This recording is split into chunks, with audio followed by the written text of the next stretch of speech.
Alright, this is Bedlam, a little game picked up on the Steam sale, £1.49. It's a first-person shooter, and with a bit of a, well, let's say its own shtick is that it's kind of self-aware. The character you're playing is aware that they're a character in a first-person shooter, and makes several comments about like the graphics, the enemies. It's written by a guy called Chris Brookmere, who is an author.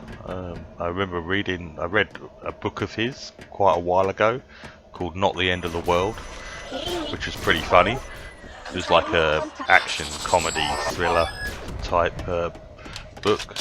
Hadn't really read anything of his since, but I just recognised the name, and so that was one of the reasons why I picked it up, really.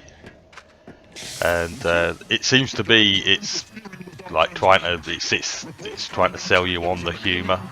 That's like it's the way it's trying to stand out, trying to be like a gamer's in-joke kind of game. As you progress through, the first level is kind of just like a sort of a Doomish, Quake-ish, early 90s shooter. You can see from the graphics and the enemies and the weapons and such that that's the kind of model it's trying to mimic. But then the next level is like a World War II setting. So it's kind of going through the evolution of first-person shooters as you progress through the game.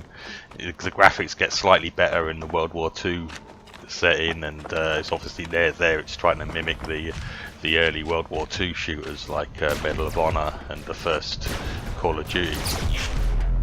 That is as far as I played it up to that second World War II level. All in all, about 90 minutes.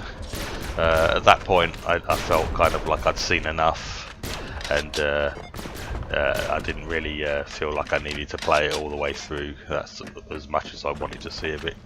There was another level where you went through like a portal into like a zero gravity arena kind of level, and you were playing against like 3 or 4 other AIs that were mimicking other players from like an early 90s, mid 90s online shooter. There was like the voice acting, accusing people of hacks and moaning about lag, so that was quite funny as well.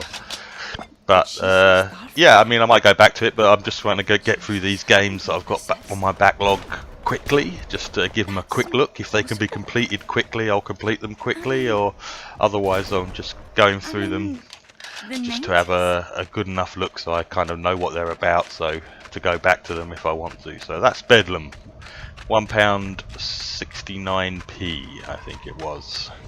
That's what I said earlier. No, £1.49p. So that was that. I think it was worth £1.49p in the sale. And I say the humour is definitely what it's going for, to try and sell itself, make itself stand out from the crowd. So if you're an old school FPS player, if you were around when these FPSs were the cutting edge, then you'll probably find something to enjoy here. But yeah, for how long, I'm not sure. There you go, Bedlam. Check it out if you're an old school shooter.